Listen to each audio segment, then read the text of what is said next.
చంద్రబాబు నాయుడు గారి నేతృత్వంలోని బృందం దావోస్ వెళ్ళింది పెట్టుబడుల ఆకర్షణ కోసం అని చెప్పి. పోయిన సంవత్సరం వెళ్ళారు. సున్నా ఒక అగ్రిమెంట్ కూడా జరగలే. దాని మీద ముఖ్యమంత్రి గారిని ప్రశ్నిస్తే ఆంధ్రప్రదేశ్ బ్రాండ్ ప్రమోషన్ కోసం వెళ్ళాము అన్నారు. సీన్ కట్ చేసి ఈ సంవత్సరం కూడా పోయారు. అక్కడికి వెళ్ళి పూర్తిగా వీళ్ళే రాజకీయ విమర్శలు చేస్తూ ఉన్నారు. ఆంధ్రప్రదేశ్లో జగన్ను, వైసీపీని, వీళ్ళ ఏడుపుగొట్లు అండి ఏందో వీళ్ళ మీద విమర్శలు చేస్తూ ఉన్నారు. అక్కడికి వెళ్ళి వీళ్ళ గప్పాలు చెప్పుకుంటూ ఉన్నారు. 195 దేశాల్లో తెలుగు వాళ్ళు ఉండడానికి నేనే కారణము అని చెప్పి. ఏంటో మనకు అర్థం కాదు ఇవన్నీ. అటువంటిప్పుడు బై డిఫాల్ట్గా ఇక్కడ ఉన్న వాళ్ళు విమర్శలు చేయకుండా ఉంటారా?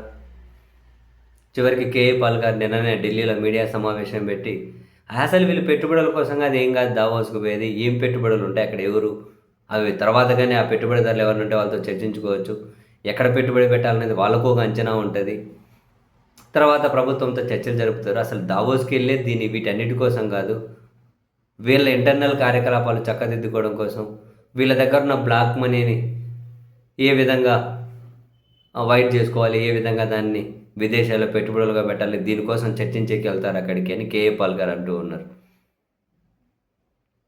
అయితే ఈ క్రమంలో మన ముఖ్యమంత్రులు ఇంకా పక్క రాష్ట్రాల వాళ్ళతో కలిసి చర్చించుకుంటూ కాఫీలు తాగుతూ టిఫిన్లు తింటూ ఎక్కువగా మన నాయకులతోనే కలుస్తూ ఉన్నారు. ఇప్పుడు చంద్రబాబు నాయుడు గారు పక్కన రేవంత్ రెడ్డి గారిని కలవడం, రేవంత్ రెడ్డి గారు చంద్రబాబు గారు ఇప్పటికి 2-3 సార్లు కలవడం, భుజమే చేసుకోవడం, కాఫీలు తాగడం, అక్కడ కూర్చొని చర్చించడం, రేవంత్ రెడ్డి గారు చిరంజీవి గారు కలిసి మాట్లాడుకోవడం, చంద్రబాబు గారు పక్కన ఏమంటారు అస్సాం ముఖ్యమంత్రి కలిసి, ఒరిస్సా ముఖ్యమంత్రి కలిసి మాట్లాడుకోవడం, ఇటువంటివన్నీ సరే వెళ్ళిన తర్వాత చర్చించుకుని ఉంటారు, అది వేరే విషయం. కానీ పారిశ్రామికవేత్తలతో చర్చించకండి ఇవే ఎక్కువ ఉన్నాయి. అంటే చంద్రబాబు గారు రేవంత్ రెడ్డి గారు కలిసి ఉన్న ఫోటోలు ఫుల్ చక్కర్లు కొడుతూ ఉన్నాయి. వాళ్ళు కలిసి ముచ్చట్లు చెప్పుకొని భుజం మీద చేసుకొని కాఫీ తాగుతూ ఆహ్లాదంగా. తెలుగుదేశం పార్టీ వాళ్ళ సోషల్ మీడియా కూడా ఈ ఫోటోలు బ్రహ్మాండంగా తిప్పుతూ ఉన్నారు. మీరు మరో 15 సంవత్సరాల పాటు 2 రాష్ట్రాలకు మీరే ముఖ్యమంత్రులుగా ఉండాలి అని చెప్పి వాళ్ళు ఆకాంక్షిస్తూ ఉన్నారు. బాగానే ఉంది. బహుశా ఈ కాఫీ తాగే టైంలో చంద్రబాబు నాయుడు గారు ఏమైనా రేవంత్ రెడ్డి గారిని అడిగి ఉంటారంటారా?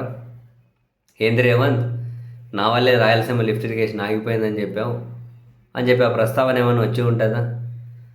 ఒకవేళ ఏమొస్తుందిలేండి. అదే అబద్ధం అయితే చంద్రబాబు గారు బహిరంగంగానే ఖండించేవాళ్ళు కదా రేవంత్ రెడ్డి చెప్పింది అబద్ధం అని. పైగా అసలు రాయలసీమ లిఫ్ట్ ఇరిగేషన్ అవసరం లేదు, 30 టీఎంసీలకి ఎందుకు అది అంటున్నారు. మరేమో కాఫీ తాగేటప్పుడు అడిగింటే బాగానే ఉండే. నువ్వు చెప్తే నేను ఆపేసా అన్నావేంది? మేమేమో అక్కడ ఆంధ్రప్రదేశ్లో జగన్ పీరియడ్లోనే ఆపేశారని చెప్పి చెప్పుకుంటూ ఉన్నాం. సరే మొదలెట్టిందే జగన్ అయితే మళ్ళీ జగన్ ఎందుకు ఆపేశాడు అని జనాలు ఆలోచించరు అని వాళ్ళ కాన్ఫిడెన్స్, అది వేరే విషయం. మేమేమో అట్లా చెప్పుకుంటూ ఉన్నాం, నువ్వేమో నేను చెబితేనే ఆపేశారని చెప్పావు, ఎందుకు రేవంత్ ఇలా చెప్పావు అని చెప్పి ఏమని అడిగి ఉంటారంటారా? ఆ ఛాన్స్ ఉండకపోవచ్చులేండి.